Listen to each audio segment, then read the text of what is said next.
At this point, a lot of people have put together mintyPi version 3, or at least gathered up the parts to do so.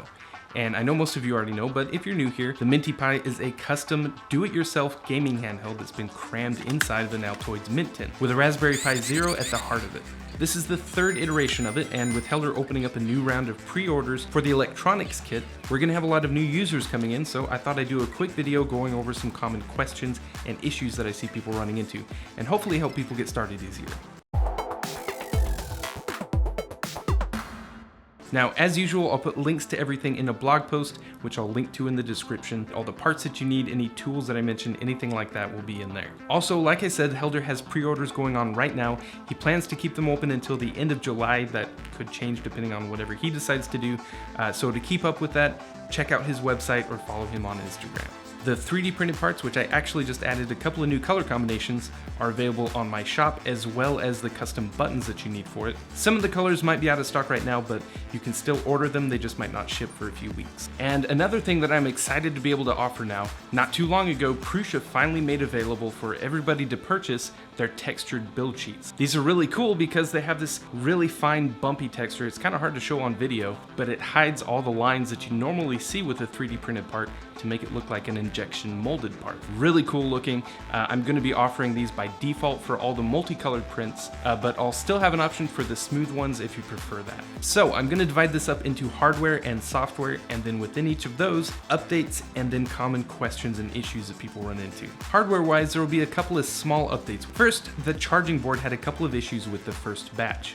Chargers that relied on the power delivery protocol to negotiate how many volts should be used for charging just plain didn't work. In fact, the Raspberry Pi 4 had a similar problem when it launched just a few weeks ago. That should be resolved in this batch. As long as you're using a charger that correctly implements the power delivery protocol, it should work just fine. Some chargers, most notably the Google Pixel charger from what I've seen people reporting, will send more than 5 volts down the line regardless of whether or not the device asked for it. You'll still want to stay clear of those, so if you want to err on the side of caution, you should still use a USB Type A to Type C cable to charge it. Another small update, on the previous batch, there was no test pad for the 5 volts pin on the Raspberry Pi. You could test it using this point right here, but there will be an actual test pad for it on the next batch. Now, there are a few common issues that I see people running into after they put everything together. Things like only getting a white screen when you turn it on, audio not working, one or more of the buttons not working, that kind of thing. Those things might not sound related, but they are almost always caused by a bad connection between the Raspberry Pi and the button PCB. So that should be the first thing that you check. I went over this in a lot of detail in the build video, but just go over it with your multimeter and check continuity between the test pads and the corresponding GPIO pinhole. If you find one that doesn't have a connection or that you have to press really hard on, go ahead and reflow that pinhole or stick a small piece of wire down in there and wiggle it around, and usually that'll fix it. Getting that Raspberry Pi correctly attached to the button PCB is the hardest part of the whole project for sure, and for a lot of people is kind of intimidating. There are a few projects at this point that use that method of attaching the Raspberry Pi to a sort of mother PCB.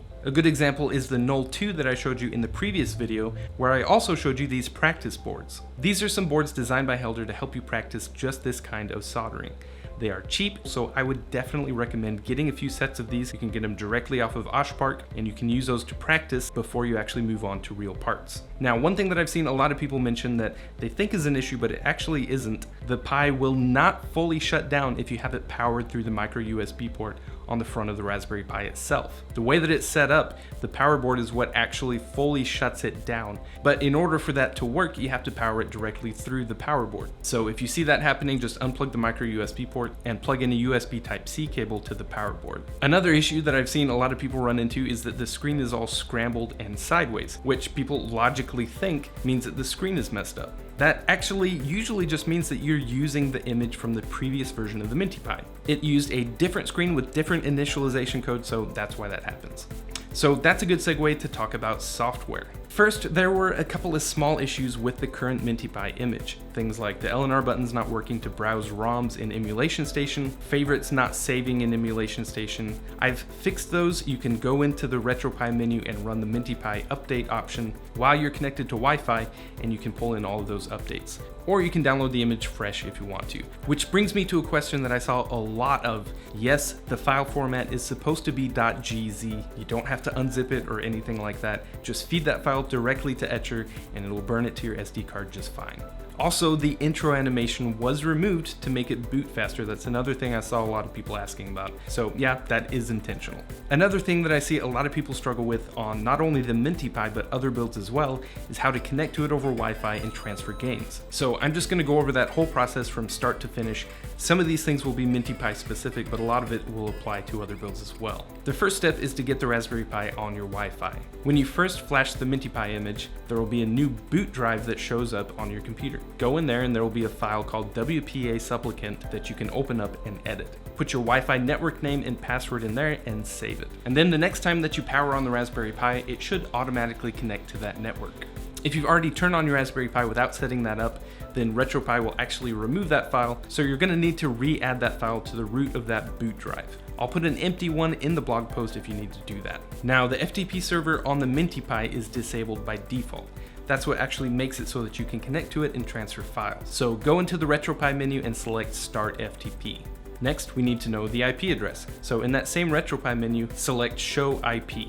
Now on your computer, go get an app called FileZilla. There are actually a ton of FTP programs out there that you can use, but this one is cross-platform, works on macOS, Linux, and Windows, so I like it. So open that up, and in the top bar, enter the IP address of your mintyPi, the username is Pi, and the password is Raspberry. Hit Quick Connect, and you should see the home directory on your mintyPi. You can go into the RetroPie folder, then ROMs, and you'll see folders for each system that you can add ROMs to.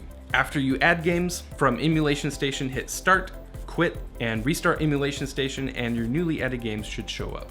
You can either reboot or go back into the RetroPie menu and select Stop FTP to shut that back down. Alright guys, well I think that's it. I hope that was helpful. If I missed anything, let me know in the comments below, and if I need to add anything, then I'll put it in that blog post.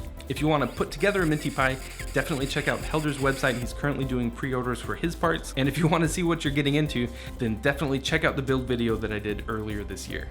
Anyway, thanks for watching guys, and I'll see you next time.